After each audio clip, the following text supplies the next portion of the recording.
Hello, I love you. I just watched a movie, Stuber, with Stu, the Uber guy. So funny. I was a Lyft driver, so I could relate to some of the funny parts. Not all the action and shooting, but it was pretty funny. The lint rollers and the 5 star. I mean, there's just it was a funny ass movie.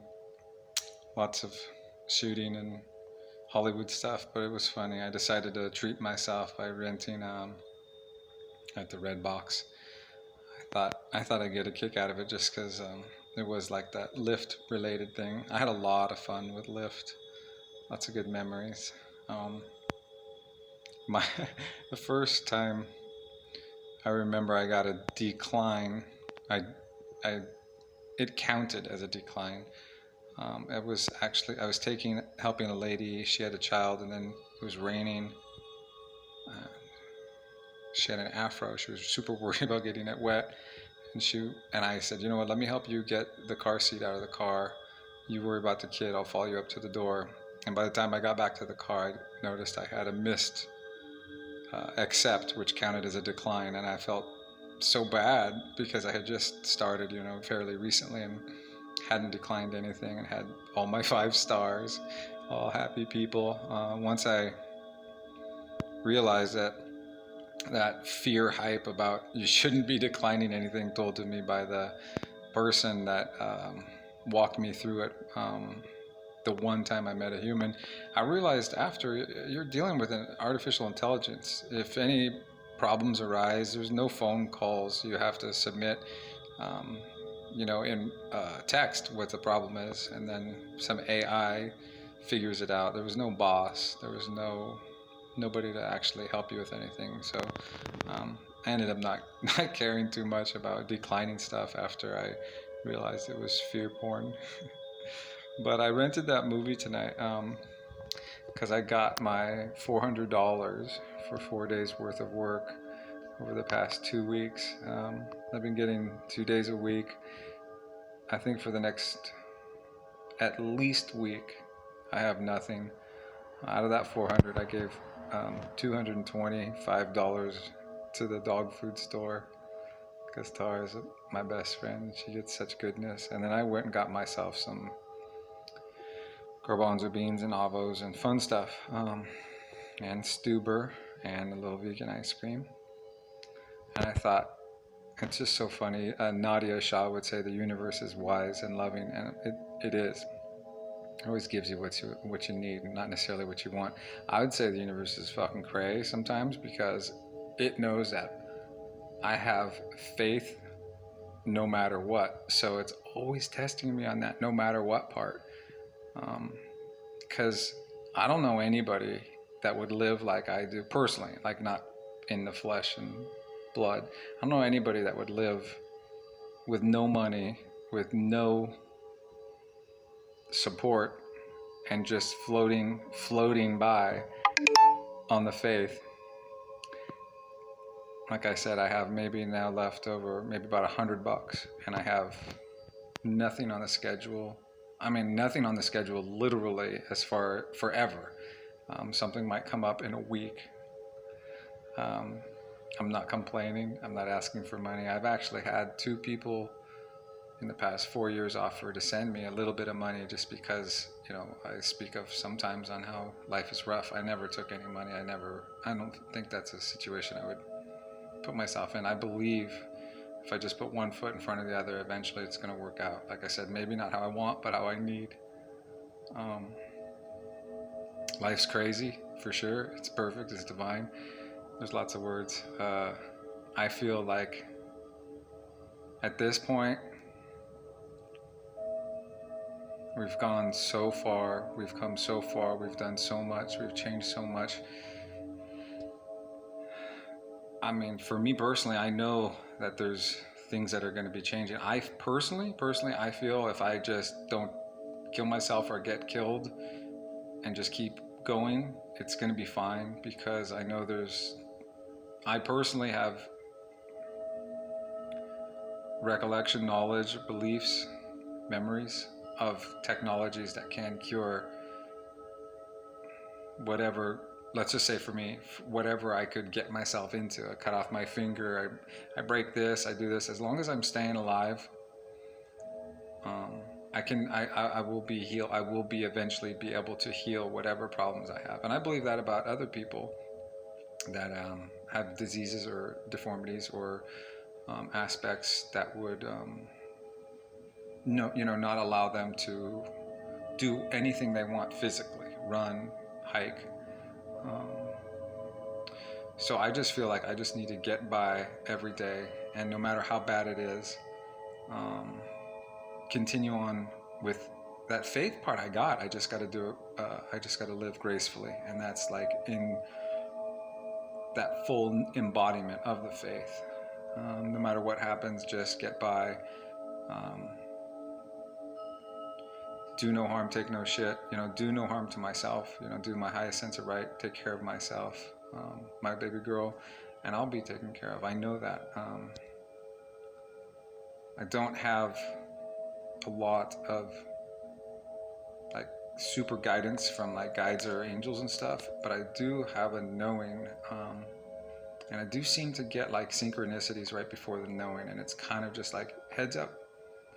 And I personally, I've always wanted guidance, from more guidance, more mentorship from angels and guides, but I don't know.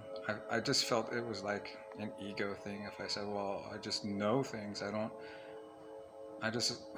know, but I guess that's what people call clairsentience or something like that, clairsentience, just knowing. So I have that, and I have to listen to it. I feel like coming into this life, I agreed to listen to the devil on my shoulder and listen to the angel on my shoulder, and it's very interesting because I can see what a negative timeline and a positive timeline would look like. Sometimes if I get too wrapped up on either conversation, I might lose my neutral core essence aspect of self that just takes all things into consideration. How one would hurt or harm, or what would be the best for all, what energies and archetypes would be best to express love, and cooperation and selflessness. So it ain't easy being human, but day by day, I know that we're just getting closer to the finish, no matter what. Like, even if you can just go to bed at night and be like, well, that was a fucking shitty day, but that's one less day I gotta live in hell in 3D, before more and more and more and more of these evil beings are taken out, removed from our energetic interaction or entwinement with their potential harmful ideas and offerings and mind viruses and bullshit. I don't really have a point to this video. I just felt like being on video. I was thinking about lots of random things.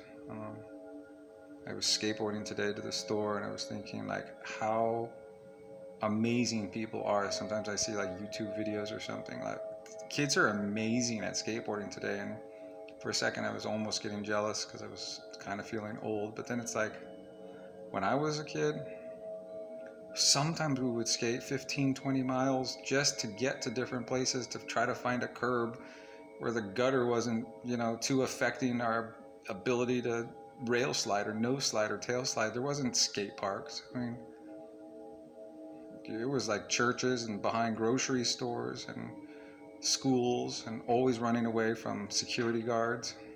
It was crazy, rad, and fun, and so different than kids these days taking an Uber to like the local skate park and just shredding it up for hours. It's like sometimes it'd be 5 hours worth of skating and 1 hour skating to a different destination, and 1 hour worth of actual skateboarding.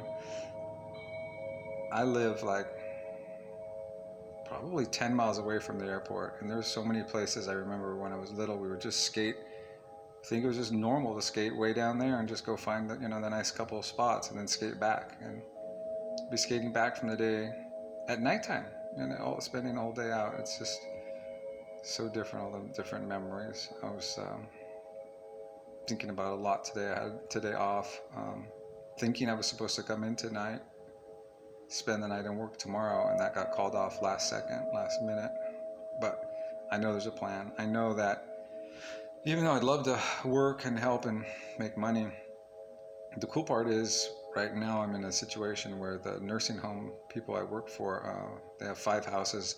This house I'm in is the 6th house, and it got super remodeled. So they needed someone to like babysit it, make sure it wasn't vandalized, like build it step by step, and TV installation, building the electric recliners and the medical beds, putting up the fire extinguishers and the flashlights and the smoke detectors, just keeping the place rad. And so I came into a position where I'm just kind of house sitting, which is cool because I know what the universe is saying is get your head on straight, find your core essence, do a lot of meditating, a lot of stretching, focus on yourself, because I was working hard as a caregiver 14, 15, 16 hours a day, cleaning shit everywhere, walls, floors, bodies, just super mom mode. And learned a lot about myself and the strength of the human will.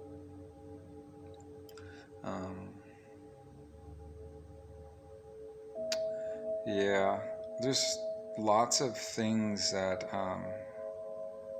I'm just excited for, and I would personally love to have more physical interaction with beings, to share my excitement and ideas with, but I know that we each have a path, and for right now, I'm solo with Tara.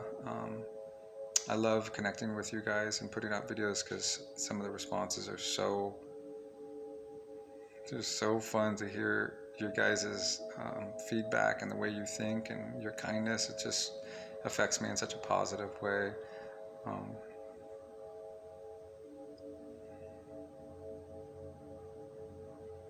I took a nap yesterday. I don't usually take naps, and I had a little bit of a headache the day before. I think there's stuff going on. Obviously energies, but I mean, it's just like pressures, different types of, it seems like the pressure is a little different, and the colors, it's almost like when you're changing your filters on your on the pictures, like posting on like Instagram or something. If you do that, like changing the color or the hue, it just seems like sometimes the colors and the hues are just so different. And those birds nonstop, they're so radical. I love birds so much. I remember in 2015 when my whole bird connection started, when I had my remembrance of things that were different, and the realization that it was all worth it, all the pain I had gone through, so many weeks and months and years of sleeping 20 hours a day and not understanding life and not wanting to be part of it because it was just so energetically affecting me and painful on a physical level, just the hatred of the world. Finally all made sense. I remember walking my dog, my mom with her dog, walking in Sedona, and that was my first time connecting with the birds, and they've been singing ever since. I look up, there was one bird in the sky. I looked to my mom, I said, "Mom, that bird's blind." She says, "What?" I put my finger out, the bird flew down on my finger.